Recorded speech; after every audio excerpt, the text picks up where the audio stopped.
Okay, I thought I'd talk you through the wet mounting process here. So I've got a print that I've done a couple of days ago, painted the eye in. This is on Chinese Yuan paper, which is a 2:1 ratio, so it's 12 inches by 24 inches, about 70 centimetres by 35 centimetres. As you can see, it's a little bit cockled where the ink's dried on the paper. It kind of buckles it, takes it out of shape. So I need to flatten this now, and I'm going to do that using Orauchi. I hope that's how you pronounce it, I'm not entirely sure. But it's the Chinese Eastern method of bonding two sheets of paper together. So the first thing I'm going to do, I've used acrylic ink for my print, so it's permanent, so it won't run when I spray it with water. The water just relaxes the paper a little bit, as you can see.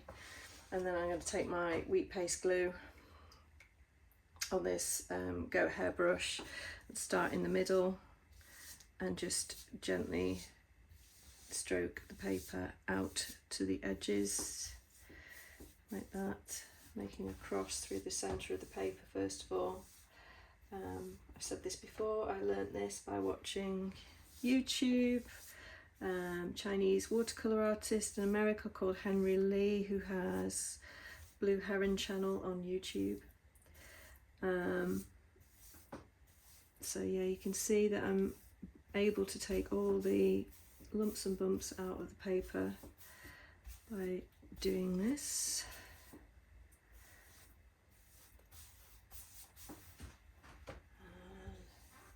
Let's get down this end. I'm being very generous with this. You can see it's a very wet process. Got a few lumps there in my wheat paste, but that's okay. They'll come out. It's not an exact science. They'll just be absorbed back into the paper. Right, so that's the first stage. The next job is to take my second sheet of paper. This is a Japanese masa paper, and I cut it slightly larger than my print. So I'm going to place that over my print, so it's slightly over on every side. And then I take this palm fibre brush, and again, brushing out from the centre, I'll take all the creases out of that. And little air pockets will pop up.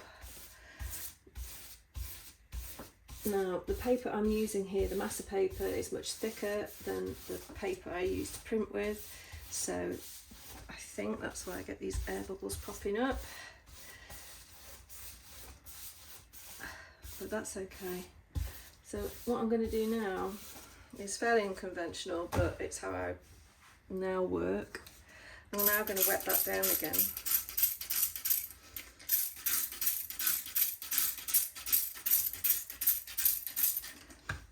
And take my goat hair brush back out and go over the entire thing with glue again.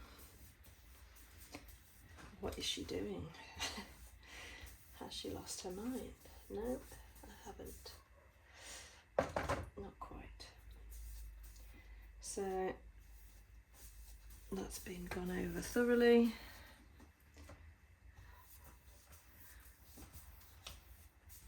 For a second time. Just get those hairs out. And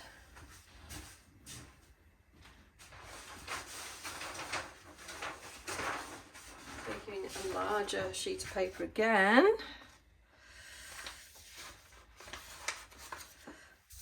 I'm going over the whole thing yet again. So this means that there are now not one but two backing sheets for this print. Each of the backing sheets has a weight of around 70 GSM. So that's like adding 140 GSM to the original print, which I think is around 35 GSM. So it's now giving it a weight of around 170 GSM. I'm assuming that's how it works, just cumulative. And the reason I'm doing this is because I find that if you just put one backing sheet on, it can be a little bit tricky. It warps in the damp much faster. So not everyone's got a bone dry house, so this just makes it a little bit more stable for my customers. Makes it feel a bit more finished to me. So what I'm going to do now is just clean the board under the print so that when I flip it over, there's no glue underneath the print. I don't want any glue under the print now, because when I flip it over, I don't want the backing paper to stick to the residue of the glue from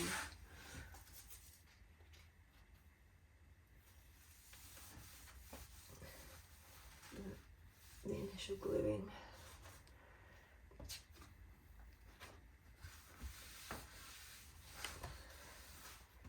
I just want it to be glued where I put it.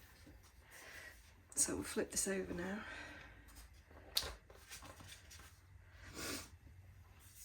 And I'm going to put glue around the very extreme edge so that even if the glue is a bit sticky, it won't be underneath the print, and I should be able to remove it from the board without tearing.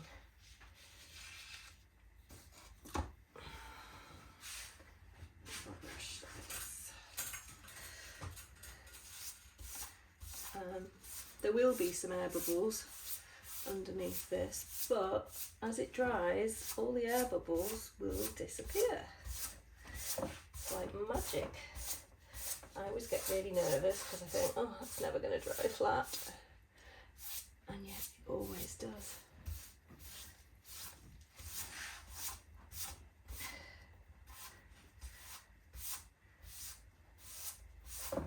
Right, so I'll leave that now until tomorrow, and hopefully when I come back tomorrow it'll be nice and dry and I'll just be able to peel it up off the board.